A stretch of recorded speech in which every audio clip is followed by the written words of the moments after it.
Bharat Pakistan cricket match అంటే కేవలం ఆట కాదు, అంతకు మించి ఆటతో పాటే భావోద్వేగాల సమరం.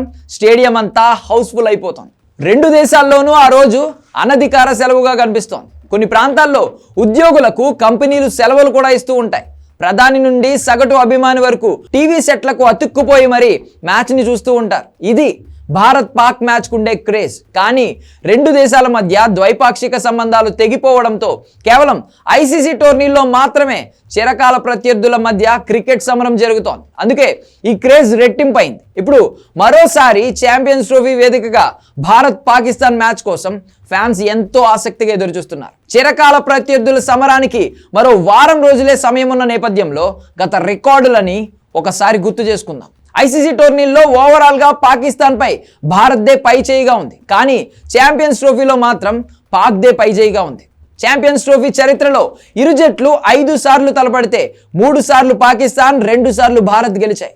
2004 ఛాంపియన్స్ ట్రోఫీ ఎడిషన్లో ఇరు జట్లు తొలిసారి తలపడినప్పుడు పాకిస్తాన్ 3 వికెట్ల తేడాతో గెలిచింది. అలాగే 2009లోనూ మరోసారి పాక్ జట్టు పై చేయి సాధించింది. మన బ్యాటింగ్ వైఫల్యంతో పాక్ జట్టు 54 పరుగుల తేడాతో గెలిచింది. అయితే 2013లో మాత్రం పాక్ను భారత్ గట్టిగానే దెబ్బకొట్టింది. 8 వికెట్ల తేడాతో దాయాది జట్టును ఓడించి రివెంజ్ తీర్చుకుంది. తర్వాత 2017 ఛాంపియన్స్ ట్రోఫీలో పాకిస్తాన్తో టీమిండియా 2 సార్లు తలపడింది. గ్రూప్ స్టేజ్లో జరిగిన మ్యాచ్లో టీమిండియా విజేతగా నిలవగా ఫైనల్లో మాత్రం భారత జట్టును చిత్తు చేసి పాకిస్తాన్ టైటిల్ ఎగరేసుకుపోయింది. గ్రూప్ స్టేజ్లో జరిగిన మ్యాచ్లో పాకిస్తాన్పై 124 పరుగుల తేడాతో టీమిండియా ఘన విజయం సాధించింది. ఈ మ్యాచ్లో రోహిత్ శర్మ 91 పరుగులతో టాప్ స్కోరర్గా నిలిచాడు.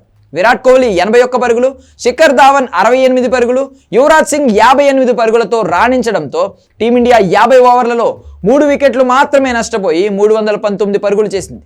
వర్షం కారణంగా పాకిస్తాన్ లక్ష్యాన్ని 41 ఓవర్లలో 289 పరుగులకు కుదించారు. భారత బౌలర్ల జోరుతో పాకిస్తాన్ 33 ఓవర్లలో 164 పరుగులకే కుప్పకూలింది. ఉమేష్ యాదవ్ 3, హార్దిక్ పాండ్యా, రవీంద్ర జడేజా తలో 2 వికెట్లతో పాకిస్తాన్ను దెబ్బకొట్టారు. అయితే 2017 ఛాంపియన్స్ ట్రోఫీ ఫైనల్లో మాత్రం సీన్ రివర్స్ అయింది. టీమిండియాను చిత్తు చేసి పాకిస్తాన్ కప్పు సొంతం చేసుకుంది. ఫైనల్లో పాకిస్తాన్ 338 పరుగుల భారీ స్కోర్ చేసింది. లక్ష్య ఛేదనలో భారత బ్యాటర్లు చేతులెత్తేశారు. రోహిత్ శర్మ, కోహ్లీ, ధోని సింగిల్ డిజిట్కే పరిమితమయ్యారు. 30 ఓవర్లలో టీమిండియా 158 పరుగులకే ఆల్అౌట్ అయింది. హార్దిక్ పాండ్యా 46 బంతుల్లో 76 పరుగులతో చెలరేగడంతో టీమిండియా ఈ మాత్రమైనా స్కోర్ చేయగలిగింది. పాకిస్తాన్ చేతిలో 180 పరుగుల తేడాతో టీమిండియా ఓటమి పాలైంది. ఇప్పుడు 6వసారి ఛాంపియన్స్ ట్రోఫీలో పాక్తో తలపడనున్న భారత్ రివెంజ్ తీర్చుకునేందుకు ఎదురు చూస్తోంది.